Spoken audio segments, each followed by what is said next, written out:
Bonjour, men of God. Que Dieu vous bénisse, serviteurs et servantes de Dieu. Que Dieu vous bénisse. Je remercie le Seigneur pour la grâce qu'il nous donne de partager ce témoignage de conversion, de ma conversion avec les hommes de Dieu.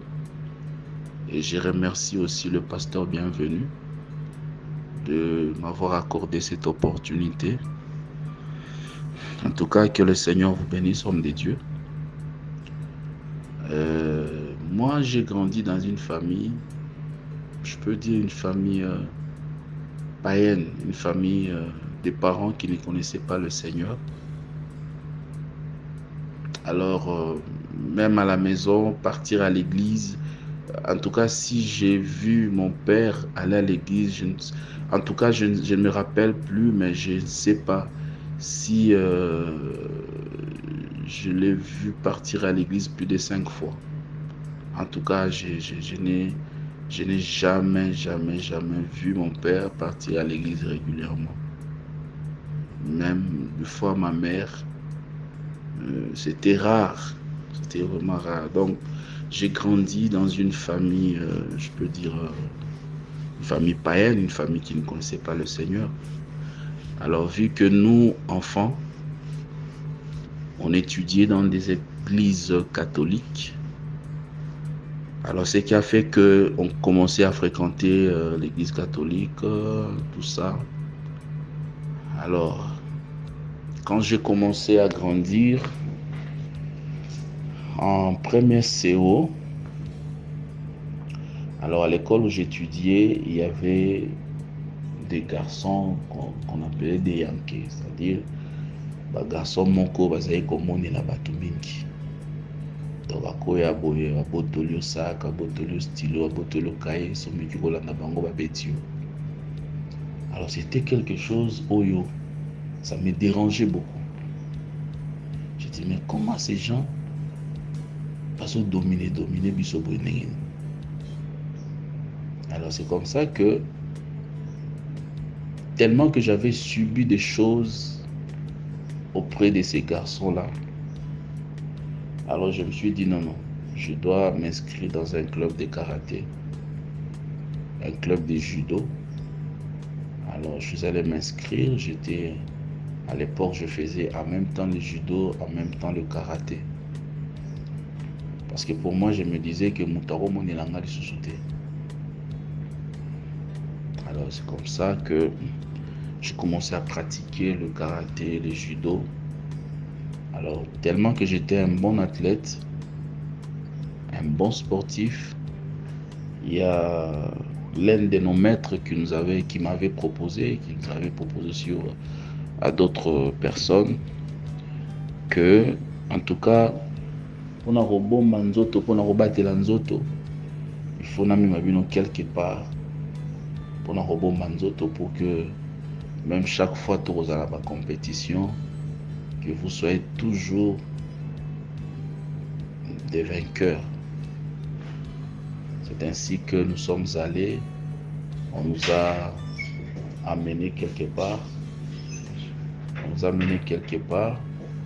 Il y avait quelqu'un qui était en train d'initier les gens à des fétiches.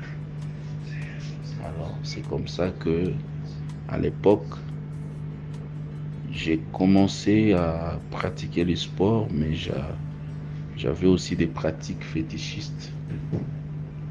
Tout ça, c'est parce qu'on voulait être parmi les plus meilleurs athlètes. Alors, ce qui a fait que j'ai grandi avec ça. Arrivé en 4e des humanités. Alors, j'étais d'abord à l'école, j'étais chef de classe. Dans ma salle de classe, j'étais chef de classe. Et j'étais vraiment un païen vraiment véritable,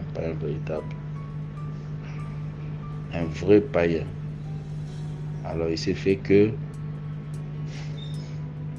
à l'école, j'ai rencontré un frère à moi qui est devenu plus tard prophète. Peut-être il y a certaines personnes qui le connaissent, le prophète Cédric Kalonji Mukeba.